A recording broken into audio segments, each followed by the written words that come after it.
Hello, Joe. Hello, how you doing?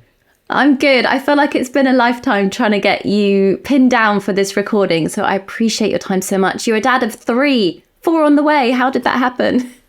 I know, yeah. Well, I've been following for years now, and obviously maybe when you first started following back in the day, like, the lean in 15 days, it was just me with an iPhone, living in a 1-bedroom flat, no kids or anything, and now my life's changed so much. So yeah, I've got 3 children with Rosie, we've got another one on the way in June. So yeah, my life's changed a lot in the last sort of 10 years.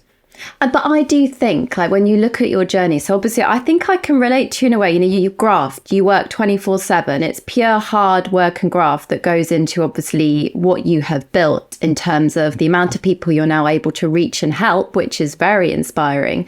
But equally, I think becoming a parent, it's probably defined the direction perhaps you've taken the business, would you say? It's definitely sort of given me a different insight into like what it's really like to be a parent whilst working and trying to stay fit, trying to put good food on the table for yourself and the kids. Like, there's more challenges that come. But I suppose I feel like my journey's been very organic, almost in chronological order of like sort of how I've just been growing, as a person. So obviously in the early days, it was just me. It was really about, fat loss and getting lean. And it was all about body image. And as I've gone this journey, it's much more now about family fitness. It's about confidence and sort of mental health. So I think I've changed my kind of narrative. Although the mission's always been the same, I've always just been trying to get people cooking and moving. I think as a parent, and obviously now trying to navigate through that world with, trying to get them to eat healthy and also try to take care of my own mental health. Like, I think, it's just sort of happened in the order it was going to happen, if you like. So with the new babies obviously came along, I had to learn how to sort of wean, and do the weaning. So I obviously went down that path with Charlotte Sterling Reid and did a wonderful weaning book. So I think it wasn't sort of strategic planning that I'm going to do this and then release this book or do a kid's book. It just sort of happened because I'm growing as a parent and I like sharing the sort of things I'm learning as I go. Yeah, I think it's really refreshing. And I know you've spoken before quite a bit about your mental health in childhood, which is something perhaps I think everyone naturally reflects on this sort of thing as we grow, as we get older. But it really shaped you, didn't it? The outlet that exercise was for you, I think, in order to cope with everyday situations. So if we're going right back to the beginning, young Joe, exercise became your crutch, as they say. Yeah, well, just for context, so I grew up in a household with 2 parents with mental health issues and addiction. So my dad, was a heroin addict from a very young age, from myself, and my mum had extreme OCD around the house, cleaning a lot, and also anxiety disorders, lots of compulsion and stuff. So it was quite a chaotic, I had one extreme with my dad just who was completely either absent or there but not present because, he was just out of it. And then my mum, who wanted everything clean, and I had to, tidy my room, and it was very sort of strict and confrontational. So I had 2 sort of very difficult personality types to deal with, if you like. And for me, I think the one thing that really helped me navigate through that and release that from my mind and body was exercise, mainly through PE at school. So it was a pivotal moment where instead of turning to, which most teenagers might have done, which is, drinking and smoking weed and those sort of things, I actually just I just felt like exercise was my thing. And as soon as I could join a gym, at 16, I joined the local gym in Epsom and I would go out every day after school. So I had that as an outlet. And I think, I'm really passionate about sharing that because a lot of people don't see the benefits of exercise other than it's just like a punishment. It's just something you do to look a certain way. But really, it's an amazing tool that we can use to navigate through the stresses and the pressures of life. Absolutely. And I think it releases in the brain, it's like endocannabinoids and things that I think a lot of people call it endorphins, but it's actually a more complex pathway in our brain when we're discussing exercise. And it's incredible, the physical benefits. But what I find interesting about your story there is you say, right, I was 16, I could join a gym. Who got you into that space? How did you know? Like, it's just so rare, I think, for kids, especially back in the day, to get involved in that scene at that age. Well, my first introduction to sport was obviously with my PE teacher. So I love PE at school. I do cross country, football, every sport you could throw at me, I'd have a go at. I wasn't like a great sportsman, but I just loved it. And so that was my kind of introduction. I got my first job was at, it was called Wilkinson's, Wilco's, it used to be called Wilkinson's, right? Yeah. Which unfortunately went under, which is a shame. It did, like Woolworths, I was gutted. Yeah, so Woolies went, Wilco's went. And I used to work, on the till. I worked a Saturday and a Sunday, and I think I'd maybe get, I don't know, let's say £100 a month. And I used £50 of that to join the local Holmes Place gym in Epsom because I don't know, I was just drawn to like wellness. I was drawn to the gym, and I knew they had a sauna and a steam room, and the thought of having somewhere to go, like a bit of a sanctuary.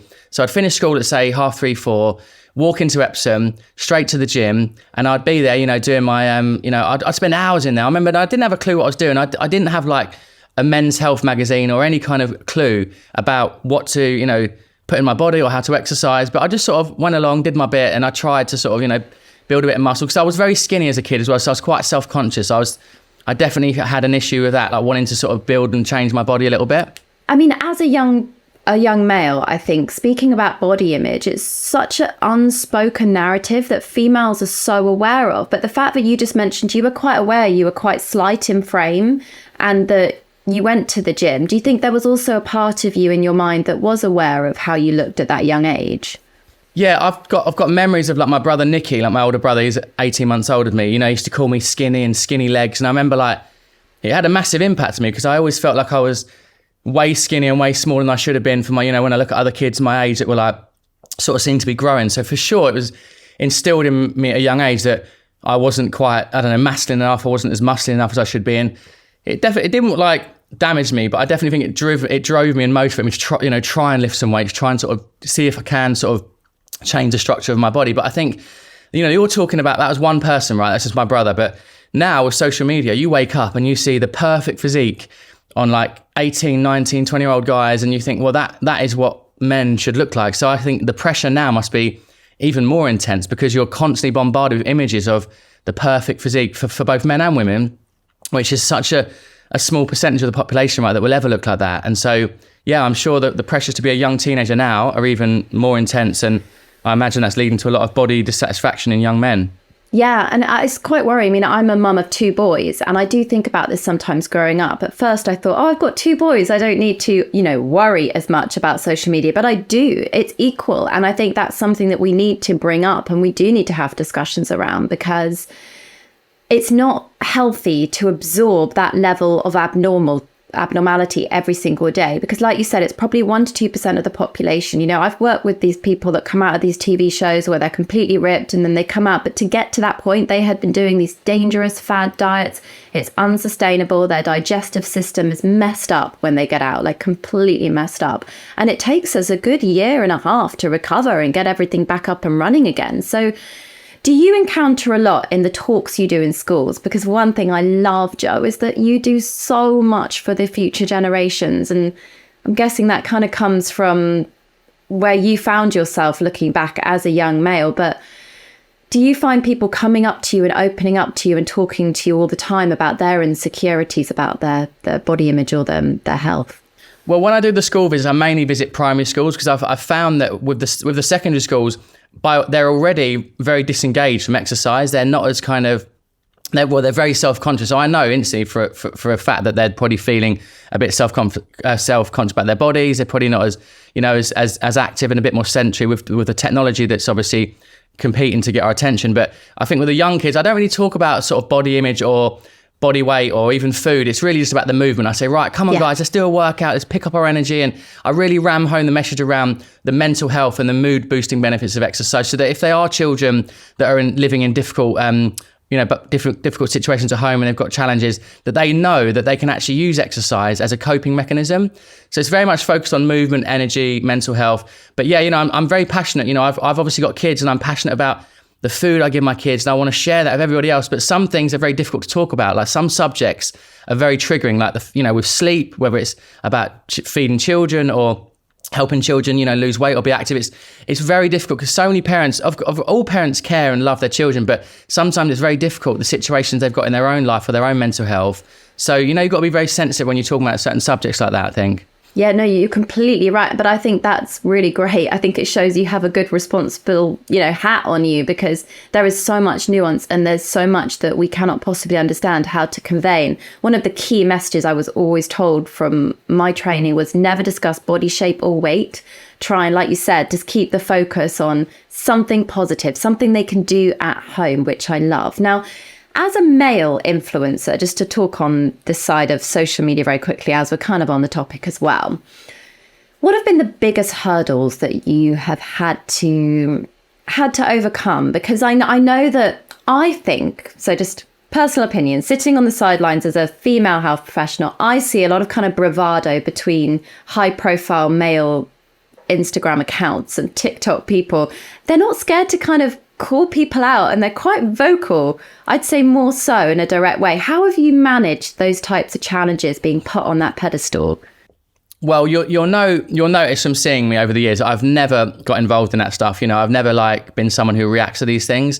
In the early days, the most of the criticism I ever received was mainly from, other fitness coaches and trainers, because I once said, I don't necessarily believe that calorie counting is for everyone. And I just don't. And I've never included calories in my app or my recipe books, because ultimately I think, for me personally, the challenge is, can I get someone who has no confidence in the kitchen, who doesn't cook, to cook? And so I think sometimes that's the first step, right? If you want to get into the macros and calories, of course, that's fine. But for some people, it's just very overwhelming. And so I used to get a lot of stick. We're not going to name any trainers, but I'm sure you see some old, trainers used to make videos and podcasts and dig me out. But again, I never retaliate. And I think because I didn't retaliate and I just sort of carried on doing my thing and being positive energy, when I see people that are doing that in the community, I just think it must be exhausting to be negative, taking people down, doing meme, Instagrams and taking the piss out of other people. How that can't last forever. Do you know what I mean?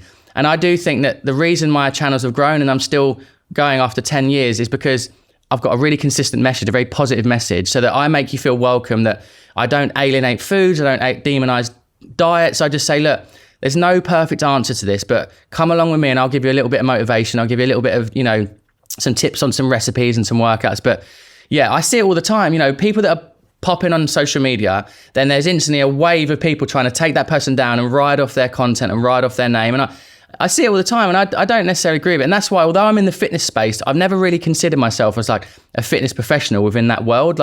You wouldn't see me at Body Power and, doing all these expos.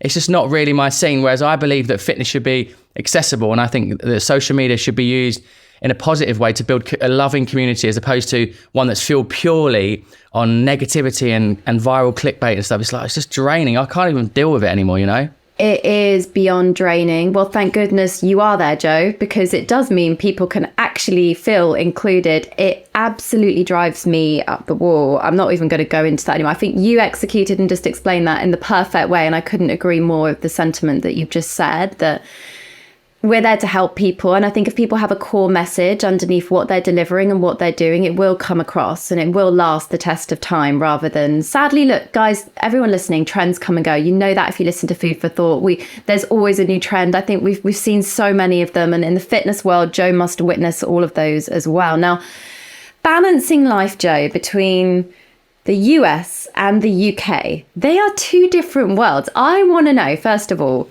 why did you want to go and live? I mean, actually, I could probably guess why, but why can I ask you, before we go into that question, can I ask you a question quickly? Is that Please right? do, yeah. So can I ask you a question? Because as someone who's obviously in the social media space and, really qualified at what you do you ever get confused and kind of a bit disillusioned by all this content that's being put out there? Because I sometimes get, even myself, I think, what is healthy? What can I eat? Certain things. And there's so many sort of people that are so set in their belief systems that their way's the right way, their way's the right way. And then suddenly you start to question, am I actually eating healthy? Do you know what I mean? Do you know what I mean about that? Yeah, and I think the current conversation around ultra-processed foods hasn't helped matters in this case. But yeah, I guess myself as a health professional, see, the bottom line is, if you speak to any registered nutritionist or dietitian, when we work in a clinic, we see people day in, day out for years and years and years. It all comes down to the same thing, which you've also echoed. It's just cooking from scratch more, if you're able to. It's having a good idea of, how much versus the quality of food in the lifestyle you lead, the sleep and the exercise. It is so basic. And the problem is people are overcomplicating it. And it does become I get disillusioned. Some days I think, why am I still here? Why am I doing this? Am I too old for this now? I'm thinking, I'm not doing all these TikTok trends like these youngsters. I'm not drinking chia seed water. I'm not telling people to pop collagen pills every day, because I genuinely just know it's a waste of time and money. So for me, it's just another trend pops up. I see it and I think, more people wasting their money down the drain, and scientists get very excited, Joe. So, and I know quite a lot of them that are in this high profile space at the moment, and I know them personally and I know them on a professional level, and I know how excited people get about their research and they want to tell the world about their research. But the problem is you cannot always apply new nutritional scientific research on a public health level. And that's where people get lost. We've either got people way up here at the top that are shouting about perfecting the wellness in every trend possible and monitoring their glucose or doing this and doing that. And then you've got people that are stuck at the bottom that need people like yourself, Joe, just to say, you can cook. Let's give this a go. You can walk to the bus stop. And the middle bit is this kind of noise of people trying to just jump on the trends. And it gets really boring, to be honest. I've been feeling, like they're so extreme in their views that it feels like you alienate so many people, because obviously income plays a big factor, but also just education and facilities. Like, do they even have the time? And, I obviously believe that we can all find a little bit of time, but I think it's become so extreme in the views that I'm now like, I used to love my porridge and berries, and now I've been told that actually oats aren't good for you and berries have got these chemicals, and you start to think, no. So what can I just literally eggs and avocado, and then say, people say, well, eggs have got these, and you're like, oh, blimmin' hell, what can I eat now today? And avocados imported, and you're not alone, and everybody is feeling like that right now, and it is the biggest bugbear. I personally think we should just get social media regulated. Nutritionist title needs to be protected. People giving out advice, there needs to be a hierarchy of people that are actually discussing what to do. Oats are not bad for you. Porridge is a really healthy start to the day. I am so done with, look, people live till 100 in some countries. They eat porridge every single day. They are very happy and they live to a ripe old age and they're very healthy. And I think the dietary approach I like, as you know, is plant-based, and that does not mean vegan. You can still eat meat, you can still eat fish, you can still eat eggs. It just means more plants. People just need to eat more vegetables and fruit every day.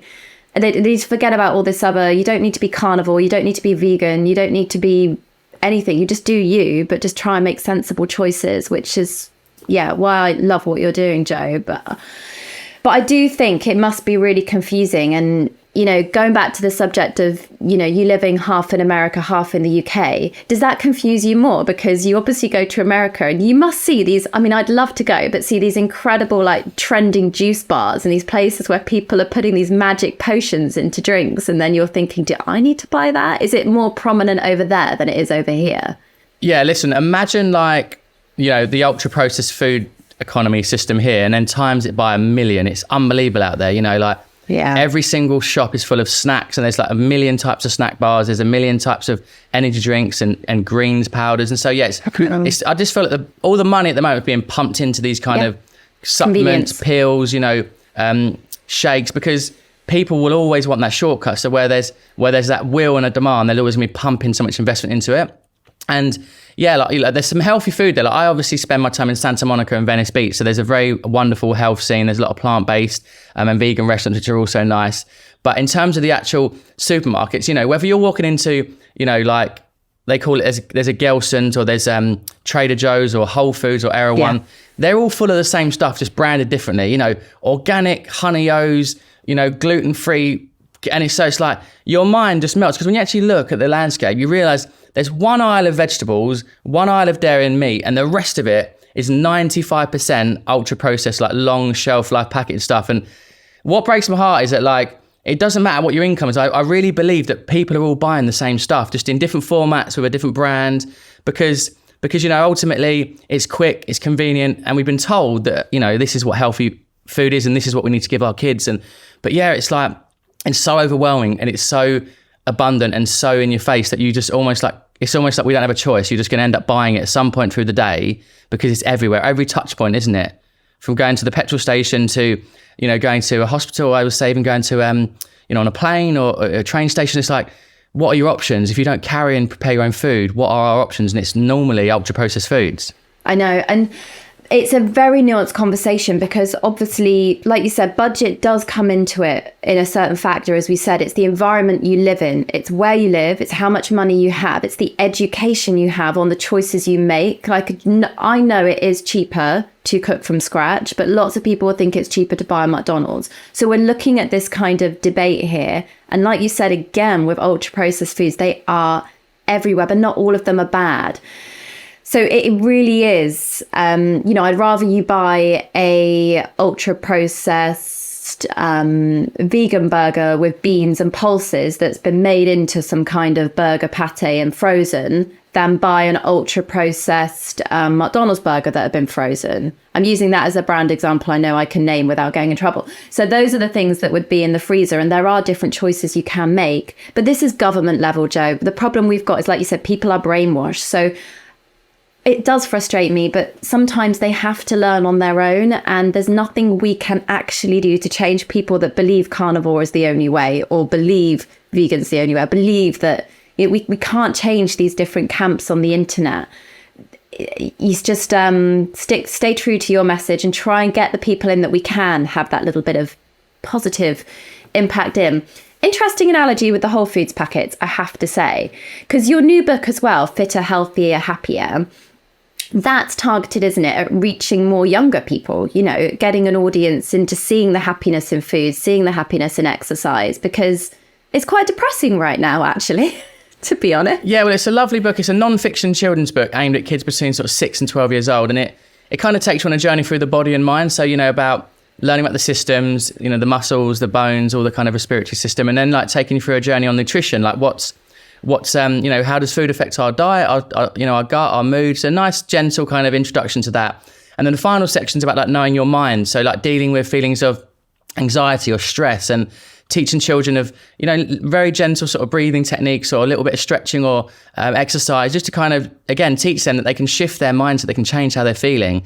And yeah, it came out a couple of weeks ago. It's going really well. And I think a lot of parents that have got that for their kids, it's a nice, if you see your child reading that book, you know, it's a positive thing. They're taking in some really useful, insightful information. Yeah, absolutely, because it is just a minefield. In fact, having this conversation with you now, sometimes I do feel so overwhelmed to the point where you feel you can't say anything, because the sensible advice just gets lost, doesn't it, in a complete and utter media storm of snappy clickbait headlines. Have you found that getting this new book out there has been a little bit more of a challenge compared to perhaps other books before? Has it been a different approach to, you know, getting it out there, the press, the media with it? Well, I've done some good press. It's mainly, you know, it's obviously the people that are buying this book is usually the parents. It's not really the kids that are sort of going into the bookshops. But if you can reach them through social media, you can encourage them. You know, I've got newsletters, and I've obviously got a little bit of a schools database. So I've definitely like promoted it with schools and things. But ultimately, I'm hoping this is one of those books that children will read and share it with their friends, or they'll tell their family about it. And but again, it's, you know, it might not be like a, you know, a best-selling cookbook sort of number, but I always believe that even if 1 or 2 people read that book, like, it's a positive thing. So I don't get really caught up in the volume of sales. It's more about like the impact that might have on, if a brother reads it and gives it to his little sister, you know, maybe it's a positive kind of knock-on effect. But yeah, it's been good. I've done the one show. I did Blue Peter, which is quite funny. I did a few things like that. But I used to love Blue Peter. Yeah, I did Blue Peter. But yeah, I'm just, you know, I just try to like use different mediums to share the same message. If you think about back in the day with Lean and 15, you know, it was really right. Can I get people to batch cook at home, make it simple? PE with Joe in lockdown was really a home workout. It's accessible. You can do it together. There's no equipment. And, you know, even now with my blog, or if I've done any podcasts, it's the same message throughout, which is like you're saying, the basics, right? Sleep, movement, and food. And ultimately, if you get those 3 right, the mental health improves, the energy, your passion for life, and your focus and productivity improve. But the challenge is we live in a world where we're stuck to our phones. We're being made to be sedentary, and obviously cooking less than ever. So I do see there's an increase in you know, mental health, poor mental health in children as well as adults. So all we could do is I just think there's so many people on there now online that are like, the problem, there's always so negative. It's like conspiracy, it's negative. And I always think, look, you can talk about that all day long, but I'd rather be part of the solution and just be the positive energy. It's like, look, come and try this yoga workout. Come and do this workout for seniors. Try this homemade curry. You know, look at these lovely homemade chocolate bars. There's ways of putting out good content that's positive and uplifting, as opposed to like putting everyone down and thinking, oh, I'm failing. I'm a terrible mom. I'm not doing it right. And that's what I feel like there's a lot of that on social media at the moment, that if you ain't doing it my way, you're wrong, you're unhealthy, you're going to get cancer, you're going to get this. It's like, give me a break. I'm just giving my kids porridge and blueberries. Like, it's not that bad. Do you know, it is wild. The seed oils, even with like we said, the ultra processed foods, it's the same message as it has been for years, which is try to cook more and just avoid buying things in packets. It really is not a new message. It's just suddenly been brought to our attention in a different way. Everything's packaged up. And like you said, there is no one size fits all. Let's focus on positivity. Now, you are very open and honest all the time, and in some cases hilarious. So just a complete disclaimer. I wasn't going to bring this up in conversation today, but my amazing colleague Bryony, she's like, you have to talk about the farting, and I was like, what? What do you mean the farting? I knew it. Yeah, I know. And then she sent me the video. And then I remembered seeing it at the time. You are so open and honest that didn't you just upload it anyway? Didn't you just run off to the corner of the room, do like the biggest fart in the world live, and then came back on, and you just didn't care? I was literally here in this room. So it was during lockdown, like the second or third lockdown, I did a live. And when you do a YouTube live, there's a few sort of like 20 seconds where it's like buffering. It doesn't upload straight away. But something happened, and obviously I didn't think I was live, and I thought I've got to let this out now before I go live. And I sort of, in a panic, squeezed it out. It went such a loud fart, and obviously I was so embarrassed. And I said to, I didn't realise until the end. There was like, oh my God, did you just hear Joe do a fart? So I messaged my friend Dom. I said, listen, Dom, go and clip the video, edit the video, remove it, like upload it again. Anyway, cut a long story short, by that point, the Daily Mail had it, the Sun newspaper, it was all over the internet. So I owned it, and I said, you know what? Sometimes you got to just take ownership of these things. And I am someone, I'll be honest with you, like, and I talked to Dr. Megan Rossi about this. Like, I'm a very gassy person. I eat a lot of food, and I'm always bubbling. I'm like a cow because I know there's certain foods that don't agree with me, and so I'm always full of air. Like I'm like a trap, like a little. I'm a whoopee cushion. Well, we fart 15 to 20 times a day on average, so I wouldn't worry about it too much. It's the fact that that's the type of content that goes viral, and I find that it's just, it blows my mind. But it's good to be lighthearted about it, and it's really good to be honest and open, because sometimes I think that'll reassure people. So positive mindset, navigating the online world. Now, how the hell do you get up in the morning? Because as a parent, I want to know this. I know I've messaged you before when we've both been like up at like 2 or 3 in the morning. I just don't want to work out. I feel like I've got nothing left. Like one child's the same. kicking off, and then the other one. Like, is there any tip you can give me that's gonna like get me out there to move more on days like that? Well, we've gone through a bit of a journey with the kids, because we had with Indy, she was born and she was such a good sleeper. Like I remember she used to sleep 7 p.m. to 7 a.m. Like it was the dream, right? So you think, oh wow, this is easy. Then Marley came along, a little bit more challenging, but Lenny's been our toughest sleeper. So Lenny's the third kid. You know, she's very needy. She loves a cuddle. She wants to be held every night. And so we co-slept a lot more with Lenny. So definitely disrupted our sleep, because you think in the end, like, oh, that's the right thing to do. But ultimately, when they don't have their own routine and their own like ability to sort of self-soothe and get themselves back to sleep, everyone's just tired and stressed out all the time. So we've eventually got her into her own room. It's taken a few weeks of like easing her in, and she's definitely doing better. But ultimately, there's still nights where she'll wake 2 or 3 times in a night. You know, she wants water, she wants her nappy changed or something. So on those days though, like I definitely agree. Like I am half the man I could be. Like I know. I'm not the body coach. My food choices, my willpower around food goes out the window. There's something for sure going on in the brain, isn't there, where you just crave hot, warm, sugary carbohydrates, all those things that you wouldn't normally choose. And when I do exercise, you're talking like 50% effort, 60%. So yeah, it's the biggest disruptor. But I do think the only advice I can say is like, just rather than watch that, 2 hours of Netflix in the evening between say 9:30 and 11:30, just try and commit to getting to bed earlier. So when the babies go down at say 7:30, 8, me and Rosie, we're trying to get in bed at 9:30 so that we can actually be asleep at 10, and then you've got a chance of getting a decent night's sleep. Yeah, it's so true. And you're right, there is something there. So the reason you crave that sugar, all those hot foods, it's almost like an evolutionary adaptive response as well. It's fast releasing energy. So your brain is just saying, give me the food now. Where can I get a spike? And your ghrelin, your hunger hormone, is spiked the next day when you've had no sleep. It's just an adaptive process to get you through. But I've always admired you for your job. And I guess the difference is as well, it is your job. So actually for you to show up, you kind of have to show up, right? You can't let down your whole community, because they do park runs with you. You'll say online, hey guys, I'm in this city today. And how many people join you? Hundreds. It's amazing. Yeah, I love doing them. I do them all over the country. So if I'm in a new town, let's say I'm doing a bit of PR in Manchester, I'll be like, right, I'm going to be here at this park, and I turn up. Yeah, sometimes 50 people, sometimes 1,000. But I love community. I love doing live events. So, when you do these talks or school visits, it's really taking my world from a digital screen and looking at an iPhone or a digital camera to actually like seeing people. So yeah, I love it. And it's the best part of my job, the community that I've built, because when I go to these events or these big pop-up workouts, I get such a lovely range of people, from like toddlers to grandparents. And I love that. I've been able to connect with so many people on such a big scale. And as long as I've got the energy, like, I'll continue to do it. Because I think, you know, there's this fear that, like, you know, people are going to switch off one day. But ultimately, I do believe that if I'm still inspiring at a certain age and I grow and I become a grandparent, you know, maybe I'll still be inspiring at some point, because we all need someone to get us going. We all need someone to be like, oh, I feel like that. Joe's, you know, the same as me, or he's experiencing the same things I'm going through with my body. And so, yeah, I'm hoping I have a really long career in fitness. I'd love to be doing it when I'm older. It's interesting. I wasn't actually going to bring that up, but that's a really good question. I thought when this social media app came around, because I think I was later to Instagram. When I was at university, there was no Instagram. It was just Twitter. And seeing it grow, I thought it was going to be around, for a year or two. People would get bored of these platforms. People would move off.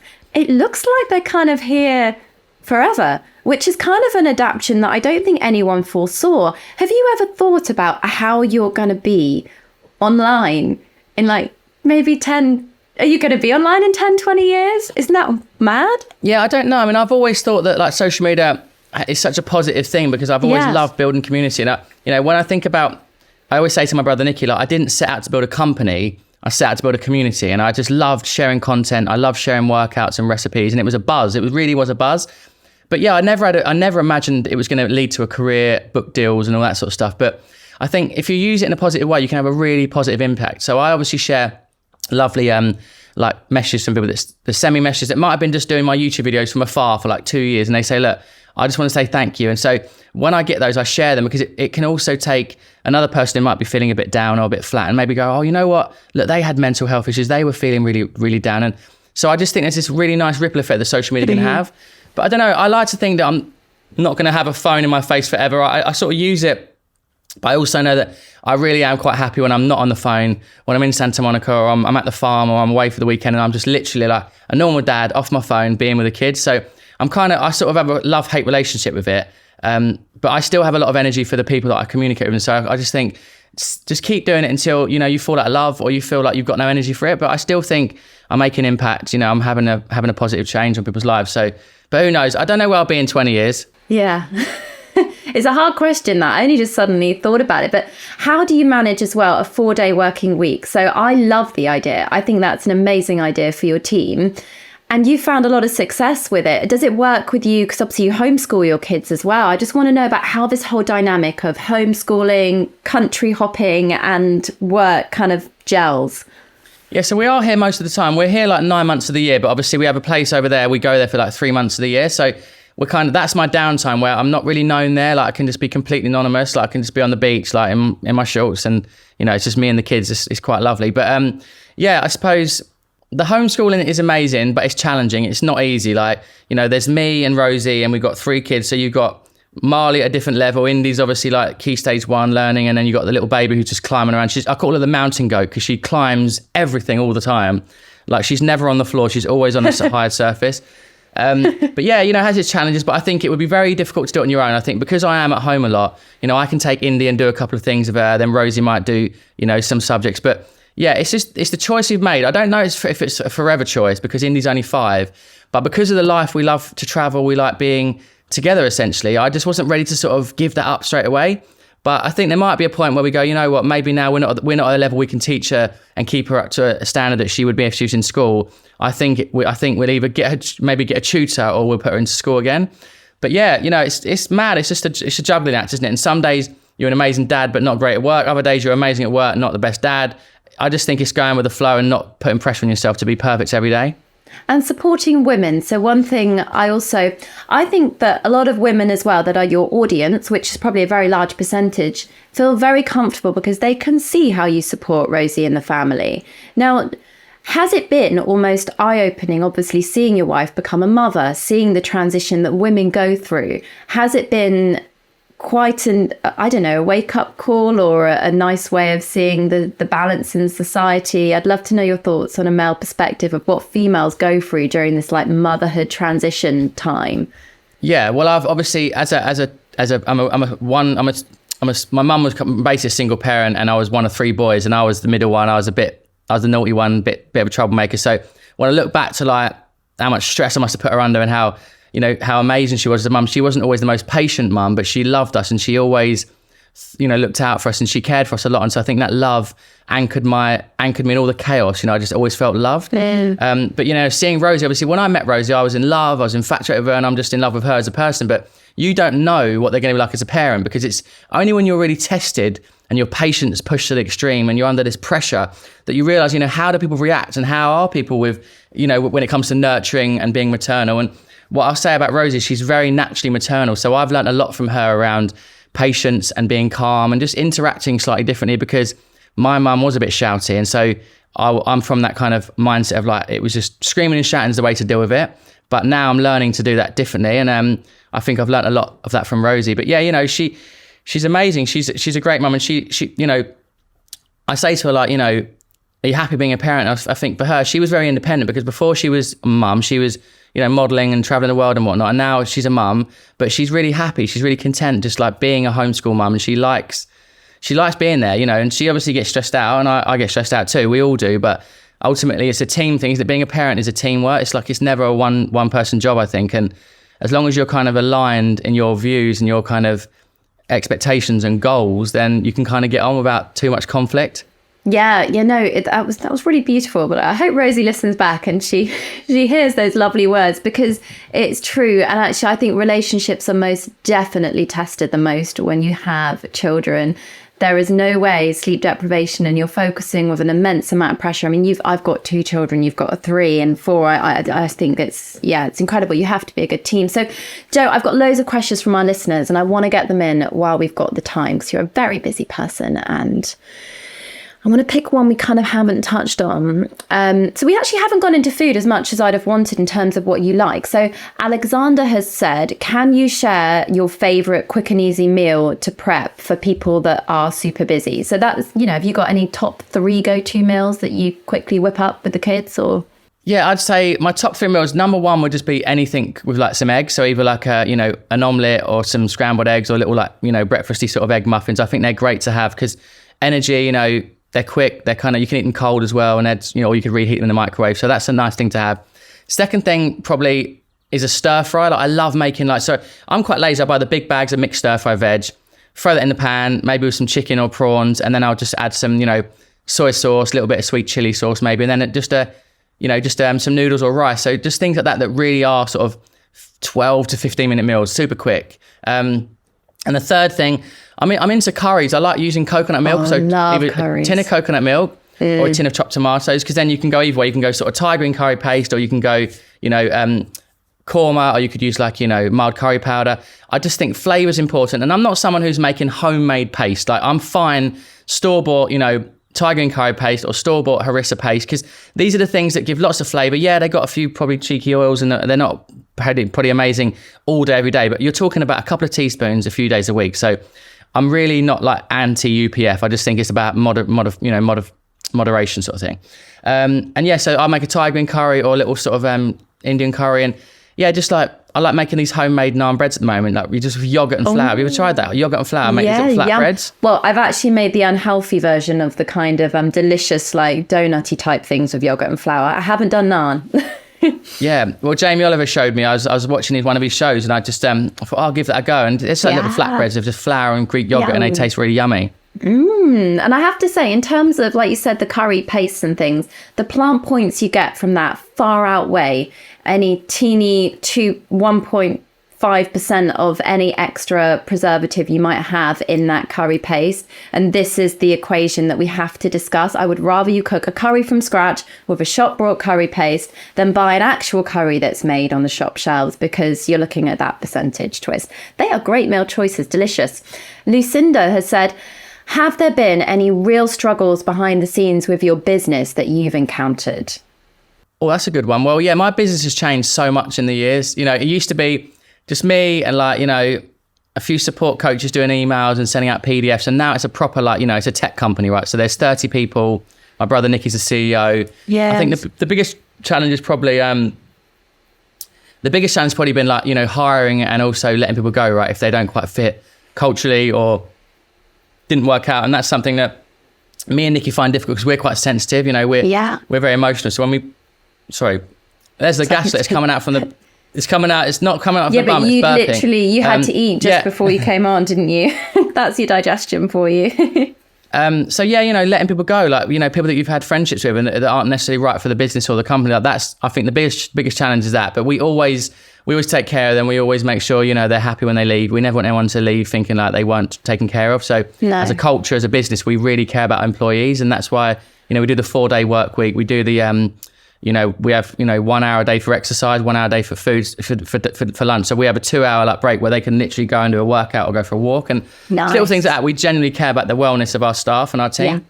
Yeah, which is, it's something to completely aspire to. I think that's fantastic. And I think all companies as well that are able to do that. I've never understood why huge companies and corporate offices, the amount of ones I've got into to give talks, and that's their whole break gone, that 20 minutes of your talk time, and then they've got a quick amount of time to quickly get something in, and then they're back at the desk. It should be something, I think, that is incorporated into workplaces. Do you do a lot of that, going in and getting them moving in the middle of the day? Because they're just sat down all day long.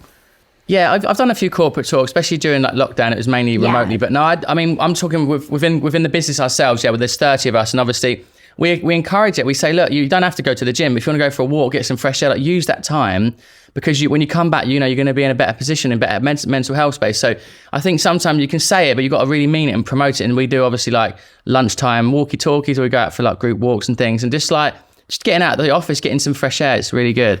Oh, it's so beneficial. Right, we've got one more question, then I'll do our fact or fiction round. So, we've kind of touched on that one. Okay, what are, from Sophie, your top tips for parents with children that are young to get healthy habits in? So what are your top 3 tips for healthy habits for young kids is the question. I actually did a little video the other day. I did like my 10 sort of bits of advice in terms of helping your children become more adventurous and be a bit more, you know, into their healthy food, if you like. But it's a challenge. There's a lot of challenging points for this. But I'd say my top 3, number 1 is, if you can, try to sit and eat together, you know, as a family or with your children, because they learn from everything, from watching you eat, from role modeling, from, you know, just seeing how you engage with certain foods. And so I think it's a really important thing. You might not be able to do it every day of the week, but even if it's a couple of times in the evening or once at the weekend, just sitting together is really positive. Second thing, you know, controversial, but I really believe this is important, is to just offer one thing. So there's no like 3 different meals for 3 different kids. If you do that, it's very easy for your child to dictate what they're going to eat. And so ultimately, offering one option, and obviously certain things are going to go, right, look, I do not like avocado, I'm never going to eat that texture, and you'll learn those things. But ultimately, you've got to keep offering new things, and if they're not into it right there and then, let them go away for an hour and play, come back, reheat it, and 9 times out of 10, they will eat that food. So I think that's a really important one. And third one, I think, is to be, you know, relaxed and consistent. So don't have pressure. Don't put pressure on yourself or your children to eat like 3 big meals a day. You know, if they're not quite hungry at that moment in time, it's all good. I think the more relaxed you are around the food, the more relaxed they become, and they'll lead you. They'll start to regulate their own sort of appetite, and you'll sort of see, actually, you know, they might not want lunch at 12 o'clock on the nose, but in a couple of hours' time, they're getting more receptive and try new things. So I think they're my top 3 tips. Yeah. They're brilliant tips. And I've loved seeing Indy in the kitchen. Like, I love the fact that you also get your kids cooking with you, Jo, because if you don't show them, how are they meant to understand or know or really get that sense of achievement when she cooks up something lovely for her siblings or something? That must be a proud parent moment for you as well. Yeah, I mean, that comes down to the whole life skills thing. That I want my children to be able to know that they can cook their own food when they grow up. They can look after their own mental health, they can exercise. And so, yeah, I think cooking is a really great way to introduce them to food and get them excited. But, you know, it started off really basic things, like she'd stir in some porridge or, you know, some berries into the porridge, or she'd put some peanut butter on the end. And now she's making, I mean, I can observe her, and she can make an omelette. She can make, last night she cooked her own steak, and she's only 4, you know, she's 5. So yeah. She used the sharp knife, you know, because I've taught her from like the basics, and now like it's just wonderful to see. Kids are really talented, they're really clever when they get learning, like they can learn so quick. So I think it's about just putting a bit of time in with it, and just it is stressful and it's a bit of mess and it's chaos, but it's really lovely to look around and see your kids cooking, and you'll be so proud when they're sort of, you know, 11, 12, 13. You'll be coming home and they'll be cooking you dinner. I know, that's the dream, right? But you're right, that's part of society that actually isn't passed down. And in Mediterranean cultures and all the research on blue zones, there's a lot of actual family cooking that takes place at home, which you do not see in the UK as part of a kind of core family value in a lot of households. So that is an interesting one. Right, Joe, moving on to our fact or fiction round. Are you ready? Do I just shout fact or fiction, yeah? Yeah, we don't have to shout it, but you can definitely say fact or fiction. Okay, right, here we go. Number 1. Doing fasted cardio burns more fat. I think that's fiction. Yep. Eating carbs after 6 p.m. leads to weight gain. That's definitely fiction. Drinking coffee before a workout improves performance. I think that could be a fact. Yeah, I think that could be maybe a bit of an energy stimulant. Yeah. Yeah, it's a good ergogenic aid. High intensity interval training is the most effective form of exercise for fat loss. I mean, obviously I love my HIIT, but I think a combination of HIIT with strength, like real resistance training is the best. So I'm going to say fiction. You can spot reduced fat from specific areas of your body through targeted exercises. Oh, if only it was that easy. That's that's fiction. Yeah, if only it were, right? Eating small, frequent meals throughout the day boosts metabolism. That's old school bodybuilding. That's fiction. That is old school, isn't it? Lifting weights makes women bulky. That is fiction. It's actually amazing for you to lift weights, and it's very hard building muscle. So yeah, lift as heavy as you can, and keep going. God, it's so hard. I'm trying at the moment and it's so hard. Sugar is the enemy when it comes to weight loss. Oh, I keep seeing that. Everyone sort of says, I mean, it's not the enemy, but it definitely contributes, isn't it? I'm going to say it's not the enemy, but it's a big factor in, I would say energy consumption, because it's so easy to consume thousands of calories of sugar a day, isn't it? Yeah, no, What would you say? Is that fact or fiction to you? Is that fact or fiction for you? Well, fundamentally it's fiction, but it is because it's more palatable, people eat more. It's not the sugar itself, it's the fact we all eat so much of it that's the problem. So you got it right. You got it perfectly right. Right. Some of these are hard to answer. Skipping meals helps with weight loss. Well, intermittent fasting, I'm going to say fact. I'm going to say, because I think intermittent. I feel like I'm being tested because you're a proper scientist. You're like actual nutritionist. Is it a fact? I mean, is it fact or fiction? Yeah. So sorry, I didn't realize I've made these so hard. I'm so sorry. Yeah, fact. That's okay. I'm learning. Technically fact. Yeah, no, it is a fact, but only if it doesn't then stimulate a poor relationship with food. Some people skip meals and then overeat for binge tendencies because it triggers that psychological component. So technically energy restriction, yes, fact. The last question, you need to spend hours in the gym to see results. That's fiction. I do believe that a short workout, a little bit every day can definitely help you on your journey to a fitter, healthier body. So yeah, that was a great quiz, but I definitely feel like you tricked me in a couple.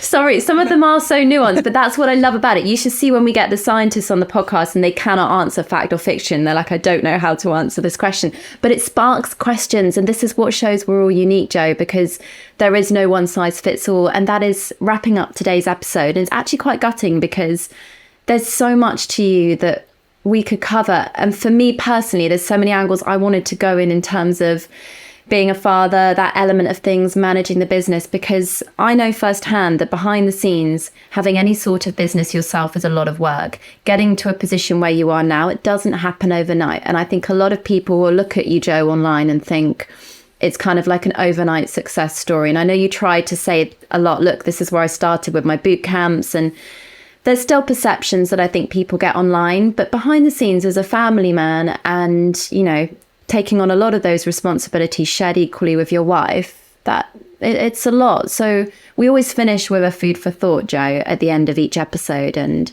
I think mine today would be, I love the words you used earlier, where you said, it should be about the joy. There's too much negativity, and it's fact. When a negative headline comes out, it's 60% more likely to get more traction than a positive news headline. We know that if you just turn on the news every day.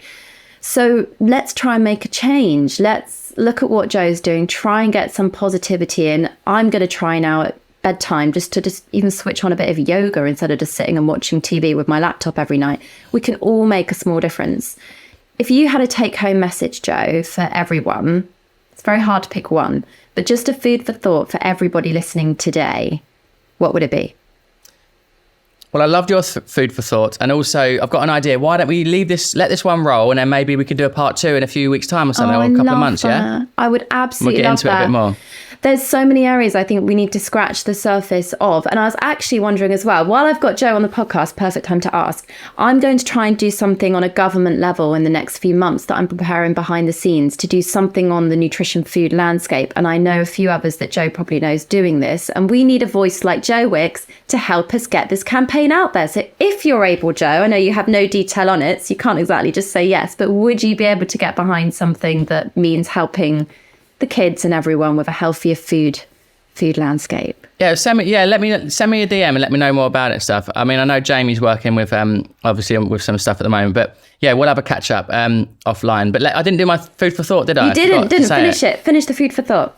So my food for thought is that whatever's going on in your mind today, however you're feeling, you know, if you're feeling stressed or if you're feeling a bit down or overwhelmed by everything, just remember that you have this amazing ability to really change the way you feel, and it can be done through, you know, the food we eat. Like, you can really change your mood, you can really put yourself in a positive headspace, and through movement. So even if you just go for a 10-minute walk, or maybe you're out listening to this now, like, it's great to just get in nature, move your body, do something physical, because when you do, you can temporarily shift your mindset. You can start to feel more positive, and, you know, you can start to like work through all these things that are going on in your mind. So I really hope you stay active, put good food in your body, and get a good night's sleep. Lots of love. Jo, thank you. And everyone, check out Jo's new book, Fitter, Healthier, Happier. Is that the title? Fitter, Healthier, Happier? That's it, yeah. That's it. That's the one. Thank you. I will be getting it for my kids. And honestly, Jo, thank you so much for coming on Food for Thought. Thank you. Take care.